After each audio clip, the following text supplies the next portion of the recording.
ফেব্রুয়ারিতেই ত্রয়োদশ জাতীয় সংসদ নির্বাচন। সারা দেশ প্রস্তুত হচ্ছে একটি অবাধ, সুষ্ঠু ও গ্রহণযোগ্য নির্বাচনের জন্য।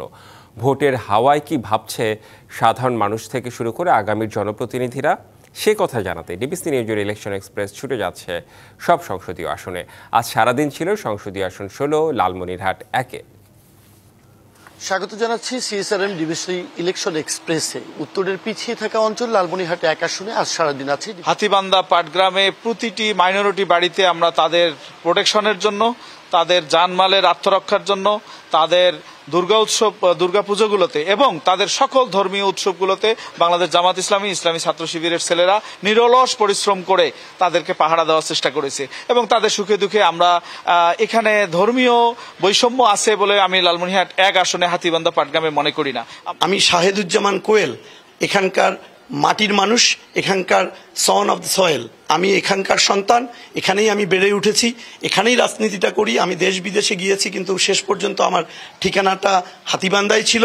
হাতীবান্ধায় আমি ফিরে আসি, হাতীবান্ধায় আমি থাকি।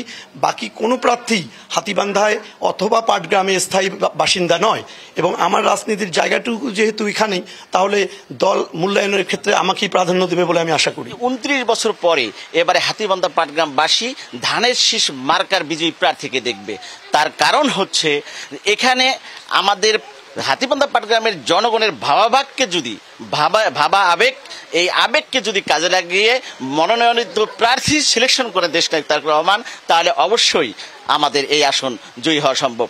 আদারওয়াইজ যারা হাইব্রিড টাইপের লিডার, যারা আন্দোলনে ছিল না, সংগ্রামী ছিল না, এই এলাকার মানুষের জনগণের সাথে সম্পৃক্ত ছিল না, তাদেরকে দিয়ে এই আসন মনোনীত হবে না। লালমনিরহাটের ৩ আসনের মধ্যে আমাদের ১ আসনটা গুরুত্বপূর্ণ, কিন্তু যেরকম আমাদের উন্নয়ন হওয়ার প্রয়োজন ছিল সেরকম আমরা উন্নয়ন দেখিনি।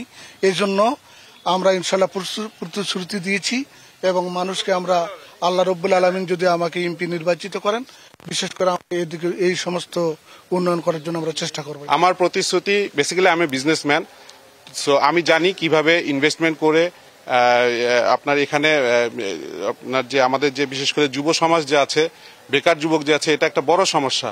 বড় সমস্যাটাকে আমি শক্তিতে রূপান্তরিত করতে চাই। আমাদের প্রপার যদি আমরা তাদেরকে ফ্যাসিলিটেট করে যদি আমরা জনশক্তি রপ্তানিতে ব্যবহার করি, পাশাপাশি আপনার এখানে যদি কর্মসংস্থানের ব্যবস্থা করি, ইন্ডাস্ট্রি ডেভেলপ করি, সেক্ষেত্রে আমি মনে করি যে এখানে অপার সম্ভাবনা রয়েছে। ৮৬ থেকে এখানে কোনোভাবে, সেই সময় এরশাদ ফেবিয়া ছিল, এই অঞ্চলে লাঙ্গলের একটা জোয়ার ছিল, সেই জোয়ার ভেঙে আমরা এখানে ধানের শীষের আবাদ করেছি। মানুষ এই কারণে আমাদেরকে ভোট দিবে যে এখন যে সকল রাজনৈতিক সংগঠন আছে, সর্ববৃহৎ দল বিএনপি, এবং বিএনপির অতীত অভিজ্ঞতা আছে দেশ চালানোর। মানুষ বিএনপি মানুষের কাছে পরীক্ষিত একটি রাজনৈতিক সংগঠন এবং বিএনপির সময় যে জনকল্যাণে কাজ হয় মানুষ সেটা জানে।